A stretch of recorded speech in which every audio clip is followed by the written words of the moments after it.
Shalom, welcome to Tactically Torah. I am Heath Hayes. Today is day 86 of Read the Bible in a Year, and we're in 1 Samuel, reading chapters 5 through 10. So let's go ahead and get started. 1 Samuel chapter 5. And the Philistines took the ark of Elohim and brought it from Even-Haezer to Ashdod. And the Philistines took the ark of Elohim and brought it into the house of Dagon and set it by Dagon. And the Ashdodites rose early in the morning and saw Dagon fallen on its face to the ground before the ark of Yahweh. So they took Dagon and put it in its place again. And they arose early the next morning and saw Dagon fallen on its face to the ground before the ark of Yahweh, and the head of Dagon and both palms of its hands cut off. On the threshold, only Dagon itself was left of it. That is why to this day the priests of Dagon and all who came to Dagon's house do not tread on the threshold of Dagon in Ashdod. But the hand of Yahweh was heavy on the Ashdodites, and he wasted them and struck them with tumors, and Ashdod and its borders. And when the men of Ashdod saw this, they said, "Let not the ark of Elohim of Israel remain with us, for his hand was hard on us, and on Dagon our mighty one." And they sent and gathered to them all the princes of the Philistines, and said, "What do we do with the ark of Elohim of Israel?" And they said, "Let the ark of Elohim of Israel be removed to Gath." And they removed the ark of Elohim of Israel. And it came to be, after they removed it, that the hand of Yahweh was against the city with a very great destruction, and he struck the men of the city from the least to greatest, and tumors broke out on them. Then they sent the ark of Elohim to Ekron. And it came to be, as the ark of Elohim came to Ekron, that the Ekronites cried out, saying, "They have removed the ark of Elohim of Israel to us, to kill us and our people." And they sent and gathered together all the princes of the Philistines, and said, "Send away the ark of Elohim to Israel, and let it return to its own place, so that it does not kill us and our people." For there had come a deadly destruction throughout all the city, and the hand of Elohim was very heavy there. And the men who did not die were stricken with tumors, and the cry of the city went up to the heavens.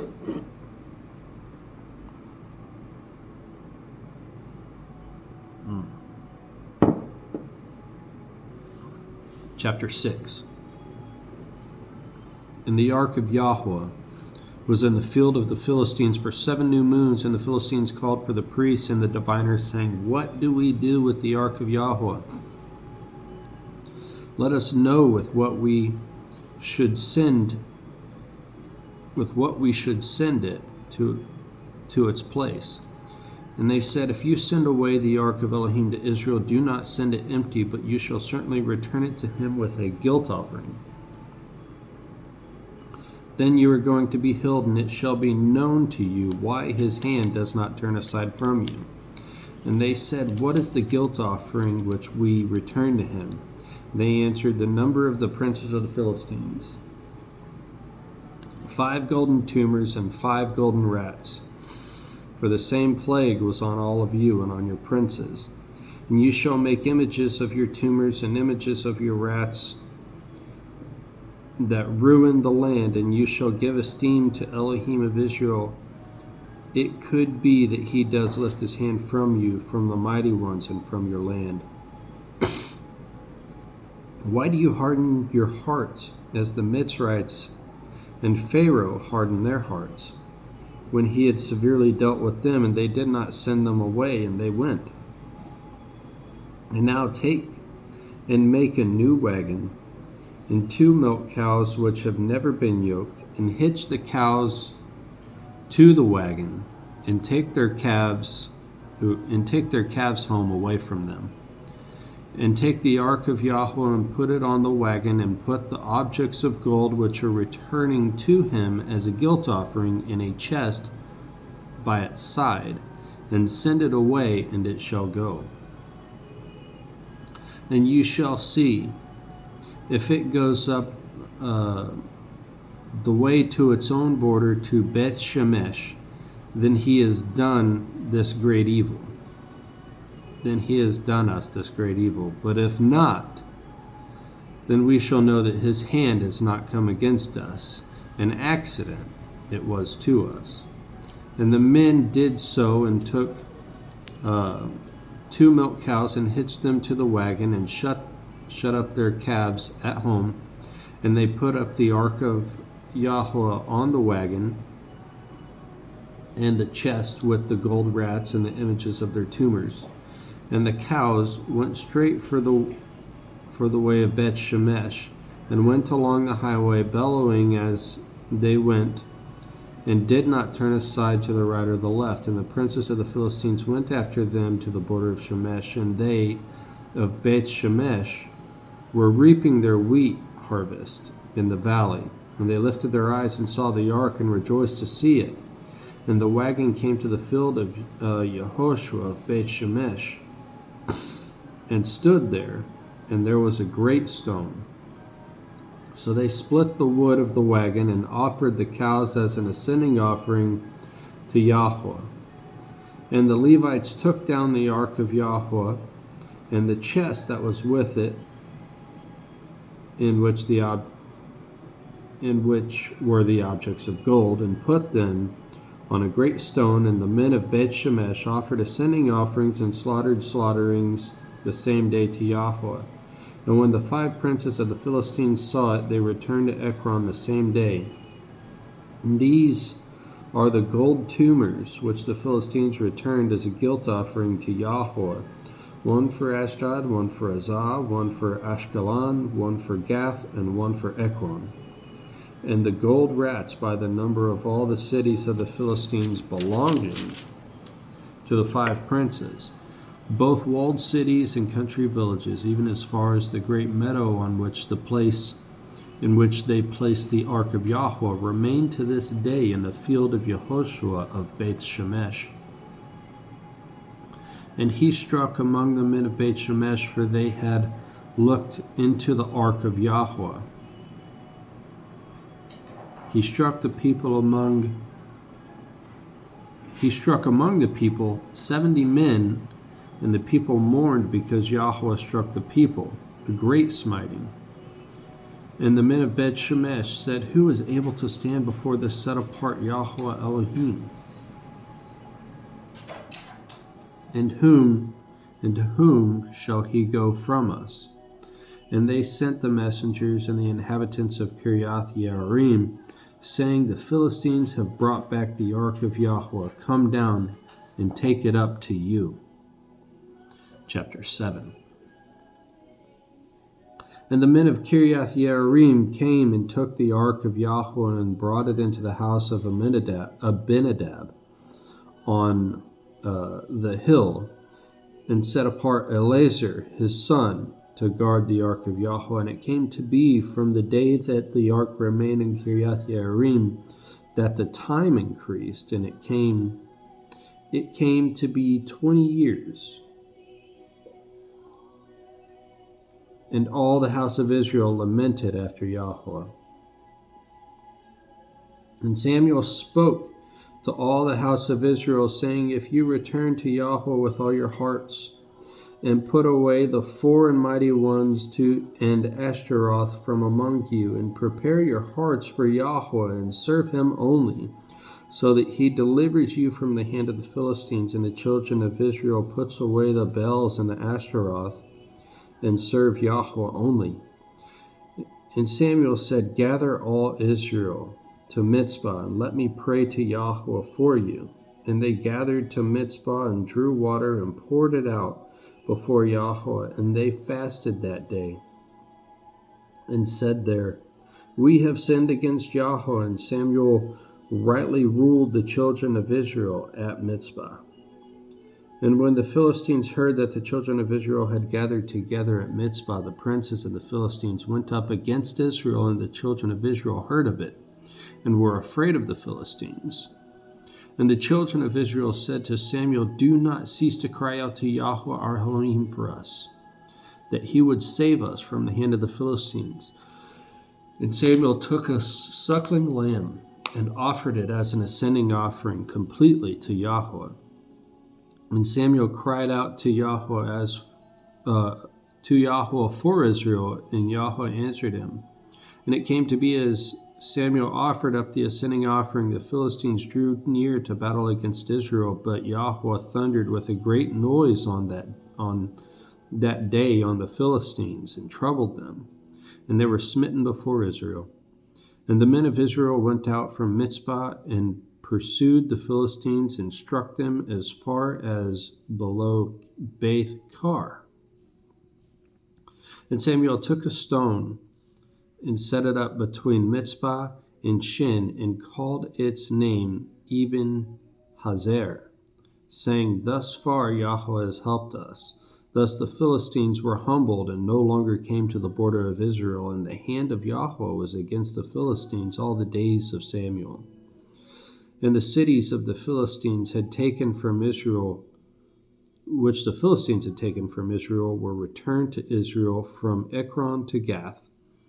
And Israel recovered its border from the hands of the Philistines, and there was peace between Israel and the Amorites. And Samuel rightly ruled Israel all the days of his life. And each year he made the rounds of Bethel and Gilgal and Mizpah, and rightly ruled Israel in all those places. Then he returned to Ramah, for his home was there. And there he rightly ruled Israel, and there he built a slaughter place to Yahweh. And it came to be, chapter 8, and it came to be, when Samuel was old, that he made his sons rulers over Israel. And the name of his firstborn was Yoel, and the name of his second, Abiah, the rulers in Beersheba. But his sons did not walk in his ways, and turned aside after own gain, and took bribes and twisted right ruling. And all the elders of Israel gathered together and came to Samuel at Ramah and said to him, "Look, you are old, and now your sons do not walk in your ways. Appoint for us a sovereign to rule us like all the nations." But the word was evil in the eyes of Samuel when they said, "Give us a sovereign to rule us." So Samuel prayed to Yahweh. Yahweh said to Samuel, "Listen to the voice of the people and all that they say to you, for they have not rejected you, but they have rejected me from reigning over them. And according to the works which they have done, since the day that I brought them out of Mitzrayim, even to this day, forsaking me and serving other mighty ones, so they are doing to you too. And now listen to their voice. But you shall certainly warn them, and make known to them the ruling of the sovereign who does reign over them." And Samuel spoke all the words of Yahweh to the people who asked him for a sovereign, and said, "This is the ruling of the sovereign who does reign over you. He shall take your sons and appoint them for his own chariots, and to be his horsemen, and they shall run before his chariots. And appoint commanders over his thousands and commanders over his 50s, or to plow his ground and reap his harvest, or to make his weapons and equipment for his chariots. And your daughters he is going to take to be perfumers and cooks and bakers, and the best of your fields and your vineyards and your olive trees he is going to take and give them to his servants. And a tenth of your grain and your vintage he is going to take and give it to his officers and servants, and your male servants and your female servants, and your best young men and your donkeys he is going to take and use for his own work. A tenth of your sheep he is going to take, and you are going to be his servants. And you shall cry out in that day because of your sovereign whom you have chosen for yourselves, but Yahweh is not going to answer you in that day. However, the people refused to listen to the voice of Samuel and said, No, but let a sovereign be over us. Then we shall be, we also, like all the nations, and our sovereign shall rule us and go out before us and fight our battles. And Samuel heard all the words of the people, and he repeated them in the hearing of Yahweh. And Yahweh said to Samuel, Listen to their voice. Make them a sovereign. And Samuel said to the men of Israel, Each of you go to his city. Chapter 9. And there was a man of Benjamin, whose name was Kish, son of Abiel, son of Zeror, son of Bechorath, son of Aphiah, a Benjamite, a mighty man of power. And he had a son whose name was Saul, young and handsome, and there was not a more handsome man than among the children of Israel, taller than any of the people by the shoulders and upwards. And the donkeys of Kish, father of Saul, were lost. And Kish said to his son Saul, Please take one of the servants with you and arise and go seek the donkeys. And he passed through the mountains of Ephraim and through the land of Shalisha. But they did not find them, and they passed through the land of Sha'alim, but they were not. Then they passed through the land of the Benjamites, but they did not find them. And they came to the land of Suf, and Saul said to his servant who was with him, Come, let us turn back, lest my father stops thinking about the donkeys and becomes worried about us. And he said to him, See, there is in a city a man of Elohim, and the man is esteemed. All that he says comes true without fail. Now let us go there, and it could be that he shows us the way to go. And Saul said to his servant, But look, if we go, what do we bring the man? For the bread in our bags is all gone, and there is no present to bring the man of Elohim. What do we have? And the servant answered Saul again and said, Look, I have here at hand 1/4 of a shekel of silver, and I shall give that to the man of Elohim, and he shall make known to us our way. Formerly in Israel, when a man went to inquire of Elohim, he spoke thus, Come, let us go to the seer. For the prophet of today was formerly called a seer. And Saul said to his servant, Your word is good. Come, let us go. And they went to the city there. The city where the man of Elohim was. As they went up the hill to the city, they met some young women going out to draw water, and said to them, Is the seer here? And they said to him, and they answered them and said, He is. Look ahead of you. Hurry now, for he came to the city today, for the people have a slaughtering on the high place today. As you come into the city, you are going to find him before he goes up to the high place to eat. For the people do not eat until he comes, for he blesses the slaughtering. Afterward, they who are invited to eat. And now go up, for you should find him about this time. And they went up to the city, and they were coming into the midst of the city, and saw Samuel coming out toward them to go up to the high place. And Yahweh had revealed to Samuel in his ear the day before Saul came, saying, At this time tomorrow I shall send you a man from the land of Benjamin, and you shall anoint him leader over my people Israel, and he shall save my people from the hand of the Philistines, for I have seen my people, because of their cry has come to me. And Samuel saw Saul. Yahweh said to him, See the man of whom I spoke to you. Let this one govern my people." And Saul drew near to Samuel in the gate and said, "Please inform me, where is the house of the seer?" And Samuel answered Saul and said, "I am the seer. Go up before me to the high place, for you shall eat with me today. And tomorrow I shall let you go and make known to you all that is in your heart. As for your donkeys that were lost 3 days ago, do not let your heart on them, for they have been found. And on whom is all the desire of Israel? Is it not on you and on your father and on all your father's house?" And Saul answered and said, "Am I not a Benjamite? Of the smallest of the tribes of Israel, and my clan the least of all the clans of the tribes of Benjamin? Why then do you speak like this to me?" And Samuel took Saul and his servants and brought them into the hall and gave them a place at the head of those who were invited. And there were about 30 men. And Samuel said to the cook, "Bring the portion which I gave you, of which I told you to set it aside." And the cook brought out the thigh with its upper part and set it before Saul. And Samuel said, "See what was kept back? It was set aside for you.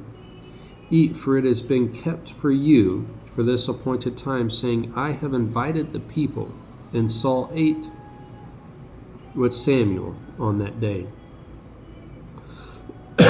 And they came down from the high place into the city, and Samuel spoke with Saul on the roof.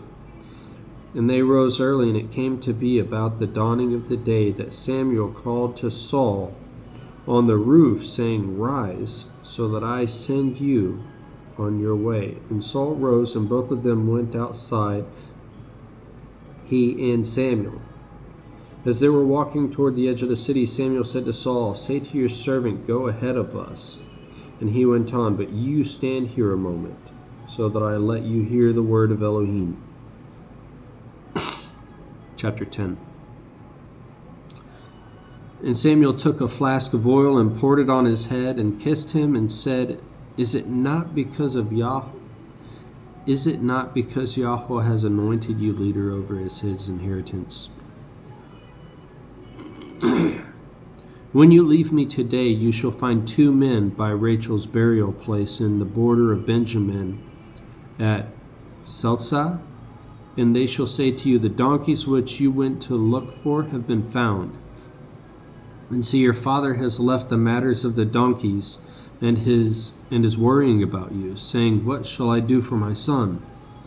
And you shall pass on from there and beyond, and shall come to the terebinth tree of Tabor. And 3 men going up to Elohim at Bethel shall find you there, one bearing 3 young goats, another bearing 3 loaves of bread, and another bearing a skin of wine. And they shall greet you and give you 2 loaves of bread, which you shall accept from their hand. After that you go to the hill of Elohim, where the Philistine watchpost is, and it shall be, when you have come there to the city, that you shall meet a group of prophets coming down from the high place with a string instrument, and tambourine and a flute and a lyre before them, and they are prophesying. And the Spirit of Yahweh shall come upon you, and you shall prophesy with them, and be turned into another man. And it shall be, when these signs come to you, do for yourself as your hand finds to do, for Elohim is with you. And you shall go down before me to Gilgal. And see, I am coming down to you to offer ascending offerings and slaughterings and peace offerings. Wait 7 days till I come to you. Then I shall make known to you what you should do. And it came to be, when he had turned his back to go from Samuel, that Elohim gave him another heart, and all those signs came on that day. And they came there to the hill and saw a group of prophets to meet him, and the Spirit of Elohim came upon him, and he prophesied in their midst. And it came to be that all who knew him formerly looked and saw that he prophesied among the prophets. So the people said to each other, "What is this that has come upon the son of Kish? Is Saul also among the prophets?" And a man answered and said, "And who is their father?" That is why it became a proverb, "Is Saul also among the prophets?" And when he stopped prophesying, he went to the high place. And the uncle of Saul asked him and his servant, "Where did you go?" And when he said, "To look for the donkeys," and when we saw that they were nowhere to be found, we went to Samuel. And the uncle said to Saul, "Please inform me what Samuel said to you." And Saul said to his uncle, "He informed us plainly that the donkeys had been found, but he did not disclose to him about the matter of the rain, what Samuel had said." And Samuel called the people together to Yahweh at Mizpah, and said to the children of Israel, "Thus said Yahweh, the Elohim of Israel, I have brought Israel up out of Mitzrayim and delivered you from the hand of the Mitzrites and from the hand of all reigns and from those who oppress you. And today you have rejected your Elohim, who himself saved you out of all your evils and your distresses, and you have said to him, 'No, but set a sovereign over us.' And now present yourselves before Yahweh by your tribes and by your clans." And Samuel brought near all the tribes of Israel, and all the tribe of Benjamin was taken. Then he brought near the tribe of Benjamin by their clans, and the clan of Matri was taken, and Saul, son of Kish, was taken. And when they sought him, he could not be found. And they asked of Yahweh, "Has the man come here yet?" And Yahweh answered, "See, he is hidden by the baggage." And they ran and brought him from there, and he stood in the midst of the people. And he was taller than any of the people from his shoulders upwards. And Samuel said to all the people, "Do you see him whom Yahweh has chosen, that there is no one like him among all the people?" And all the people shouted and said, "Let the sovereign live." And Samuel declared to the people in the rulings of the reign, and wrote it in a book, and placed it before Yahweh. And Samuel sent all the people away, each to his house, and Saul went to his house too, to Gabaa. And with him went brave men whose hearts Elohim had touched. But the sons of Belial said, "What? Does this one save us?" And they despised him, and brought him no presents, but he kept silent. All right, that's 5 through 10. Shalom.